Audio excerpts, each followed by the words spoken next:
మా అమ్మ చేతి కిచిడి రెసిపీ చూసేద్దాం రండి. ముందుగా ప్రెషర్ కుక్కర్ పెట్టుకొని అందులో తగినంత ఆయిల్ వేసుకోవాలి. కట్ చేసి పెట్టుకున్న ఆనియన్స్, పచ్చిమిర్చి, అల్లం అన్ని వేసుకొని బాగా కలుపుకోవాలి. అవి కొంచెం మగ్గాక టమాటో కూడా వేసుకొని కలుపుకోవాలి. కిచిడీకి రూల్స్ అంటూ ఏమీ లేవు, ఎవరికి నచ్చినట్టు వాళ్ళు చేసుకుంటారు. బట్ ఈ type of khichdi is my favourite. అసలు టమాటో కొంచెం సాఫ్ట్ అయ్యాక 1 టేబుల్ స్పూన్ పచ్చిశనగపప్పు, 1/2 టేబుల్ స్పూన్ మినప్పప్పు, 1/2 టేబుల్ స్పూన్ జీలకర్ర, 1/2 టేబుల్ స్పూన్ ఆవాలు, ఒక 4-5 వెల్లుల్లి దంచుకొని మొత్తం ఒకసారి కలుపుకోవాలి. Here real magic happen. వేయించుకున్న బొబ్బరి పప్పుని బాగా వాష్ చేసుకొని వేసుకోవాలి. రుచికి సరిపడా సాల్ట్, పసుపు వేసుకొని బాగా కలుపుకోవాలి. మేము ఇక్కడ 1 గ్లాస్ ఆఫ్ రైస్ తీసుకుంటున్నాము. అది కూడా ముందుగా నానబెట్టుకొని బాగా వాష్ చేసుకోవాలి. ఆ రైస్ని కూడా వేసుకొని ఇప్పుడు మొత్తం అన్ని బాగా కలుపుకోవాలి.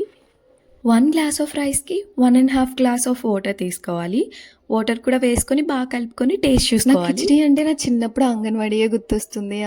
ఇందులో ఇంగ్రీడియంట్స్ చాలా సింపులే, బియ్యం, పప్పు, కొన్ని vegetables and spices.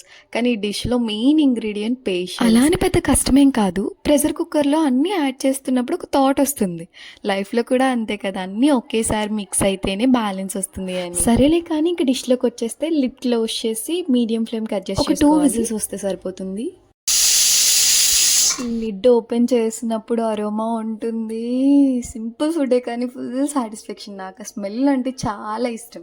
Some times fancy recipes కాదు, సింపుల్ కంఫర్ట్ ఫుడే చాలు. నాకు ఇది చాలా కంఫర్ట్ ఫుడ్. మరి మీ కంఫర్ట్ ఫుడ్ ఏంటి?